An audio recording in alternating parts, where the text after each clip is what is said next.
Hello and welcome to the third video in this series of running effective Facebook ads. This video is going to focus on branding. So what we're going to go through here is what is branding and why is it important when it comes to running Facebook ads. 2, the rise of the personal brand when it comes to branding in the current marketing landscape. 3 is 6 questions to ask yourself in order to build a strong brand identity.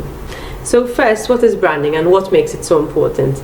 In essence, it's what people say about you when you're not in the room. So if your brand was a person, it's what people say about that person when that person is not in the room. Literally, how people feel about you. It is a subconscious feeling that people feel about your offering. And I'm not mentioning your product or service because it's bigger than the product or service. People experience your brand everywhere. So if you have an outlet, they experience it in your outlet. If you have staff, they experience it when dealing with your staff. If you have a website, they experience your brand on the website. If they're seeing an advert, they experience your brand there.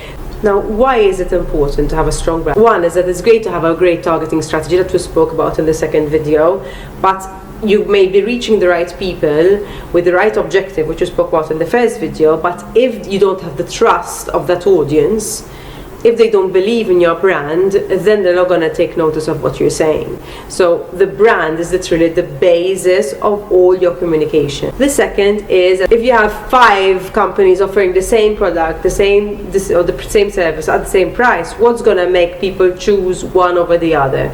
It's about the way they feel about that brand. We want to build an emotional connection with our audience. The third reason why branding is extremely important is customer loyalty. So once you build a strong brand, there's a higher chance that you'll get customer loyalty because there's that emotional connection with your audience.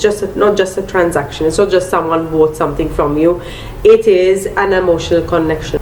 Another thing that people don't think about when it comes to branding is your team. So if you have employees, have a team, employment branding is extremely important. So having a strong, reputable brand will draw the right people to your team because at the end of the day, people want to belong somewhere that has a reputation out there. They want to feel proud to say they work for this company. And last but not least, what you're doing when you're building a brand, if you implement the right strategy in order to build your brand, then what you're doing is you're building something bigger than your product or service and bigger than your team, and something that obviously will grow in value and brand equity. So as I said, I also want to go into the personal brand aspect of branding, and I plan to record a video specifically on personal branding and also on another one on influencer marketing because there's a lot of people asking me to do this. But what I just want to go into personal branding just because in the marketing landscape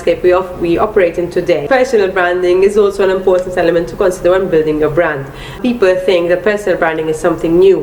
It is not something new. Personal branding has always been there. So for example, before the time of social media, when neighbors used to talk to each other and say, oh, I love going to this baker because he just always gives me the freshest bread and he's so nice to me, and whenever I go he treats me really well. That is the personal brand of that particular baker.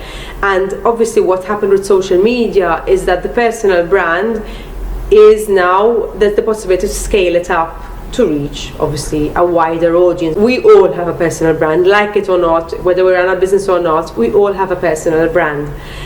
Basically, if you have applied for a job, the HR team are going to look you up on LinkedIn, on Facebook, on Instagram. You have a personal brand out there. So you can either manage your personal brand or not manage your personal brand. People want to buy from people. People want to associate brands with people.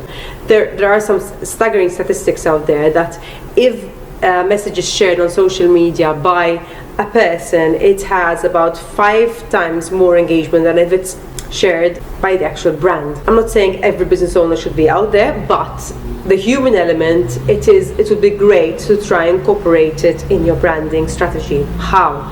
If you don't want to be the human element present in your branding strategy, it can be your team, it can be your customers by having the testimonials from them, it can be influencers. Certain people, they have different perceptions when it comes to influencer marketing and personal branding. Really and truly, it's what we've always done. What's happening is that instead of it's only happening face to face, it's also happening at scale. Influencers have existed for a very long time, and before it was mostly celebrities, you know, and personalities endorsing products and influencing us because we trust them, because we like them. And what's happening now is that real normal people who possibly they love sharing what they do, what they love to buy, what they love to do, and their journey when it comes to accomplishing some goal, and they normally love sharing it with their friends. Now they're sharing it out there with the world, and some people are obviously resonating with many people, inspiring many people, and building what we call this influencer personal brand. There's a lot of details to go into, and I find it extremely interesting, and I really want to create a series of videos on influencer marketing, but that is for another time. So now I'm going to go into the 6 questions to ask yourself when it comes to your brand identity. First question is, what is your mission? So what are you trying to accomplish in your business? Obviously your mission can change over time, but ultimately it will help guide you in your branding strategy. Secondly, who is your ideal client? So the second question you need to ask is who are you talking to when you're communicating? Third one, which is very important, is what is your USP, or what we call your unique selling point? So what sets you apart to other brands that offer similar products or services to you? This is something you have to dig deep, and what I normally do with clients is we go through what we call a SWOT analysis. So what we see is what strengths we have, what weaknesses we have, what opportunities there are, what threats there are. And after we study all this, we extract the elements that we share with our competition. So for example, we all have this great product, we all have value for money, but what do we have that our competitors don't have? What are we offering? Is it a personalized service? Is it because we care? Is it because we follow up? What is that one thing that sets us apart? What is that one thing that's going to make people come to us instead of going to other brands? Number 4, the fourth question to ask yourself is, what problems are you solving in essence? What are your clients' key pain points? So what is your client struggling with in relation to your product? In this case, it's really important to know who your product or service is geared up to. Because for example, let's talk about jewelry.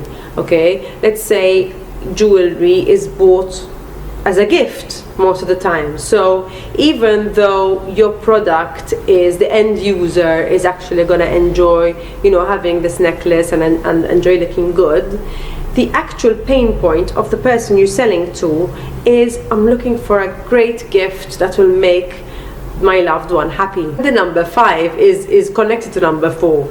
It is literally, ultimately, what is the end result for your customer? If someone is buying a piece of jewelry from me, obviously the end result from them, if it's a gift, is for them to feel this great feeling of joy that they are making someone else happy on this occasion. Now the 6th point when it comes to branding is where you take all these 5 points and list the key characteristics of your brand. Imagine your brand as a person, and imagine that you're describing this person to someone else, and list the key personality traits of this person. What is great about this is that once you list them, you can then go into more detail about them. And if this person is this way, then if this person is quirky, if it's fun, it depends on your brand and everything we listed. And the last thing I want to say is that it's all about being consistent. So having that base, knowing your brand identity, and then being consistent across all channels, and also within channels. So if you're running ads, if you're coming up with content, there's an element of consistency there that helps along through time build trust with your audience, which is again the key to branding and the key to longevity. So in the next video we're going to talk about the creative. So when it comes to the creative, what piece of content are we putting out there? So what this does, this offers a base for you to build the creative message to your audience. I hope you found this video interesting. It was a bit different to the first 2 videos. If you like this video, please click like, and if you if you want to comment, feel free to comment or share with your friends or tag anyone who you think would find this interesting. And if you're interested to see the next video, which will be on coming up with the creative when it comes to Facebook advertising, click the subscribe button and click the bell so that you'll be notified when the video goes live. Thank you. Bye bye.